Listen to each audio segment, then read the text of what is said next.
مردان نظامیان قرقیز سبب تلفات زخم برداشتن از جانب اهالی آسایشته تاجیکستان گردید. دین تقریبا ساعت 7:30 سحر بود. همینجا مسئله هم تمیروز آنها چیزی گمبر شده است. خیلی نانوشته که میشتگی حالت بود تا مومنتی نانوشته بود.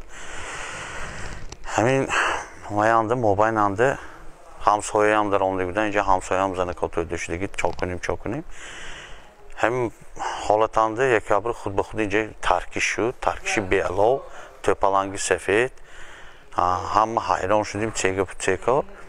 یک محل من همینجا غلطی دستو. هم جا اسکال که همین من می‌آوری درگاهی که ما ایستادیم همینجا 4 نفر ما در کلان ما.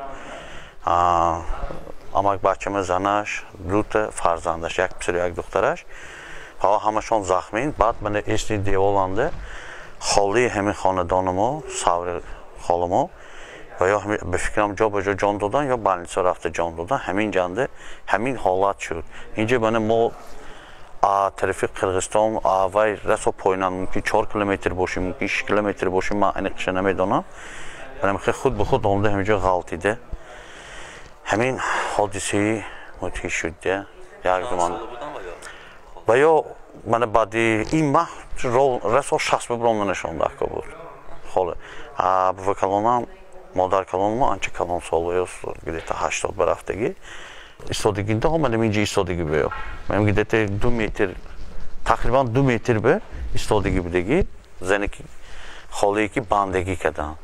دیگه رو هم اونجا ایستادگی بودگی. همین ماشین من استوما چه یک محافظ بون شده کی و ها خی حاضر به رانیمات چنده ساسیانشون واز بین حالتشون واز بین.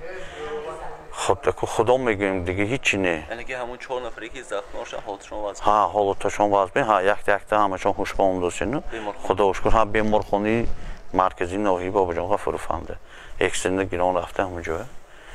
اپراسیون ها 4شون اپراسیون شدن. همین واقعی من خلاص آهنوی گفتگی ندانم میکنم. خیلی اسمش خدا میرنی جیتیلا اینجا این مرز نه اینجا کوچی کلان نه اینجا یگان ابیکت نه اینجا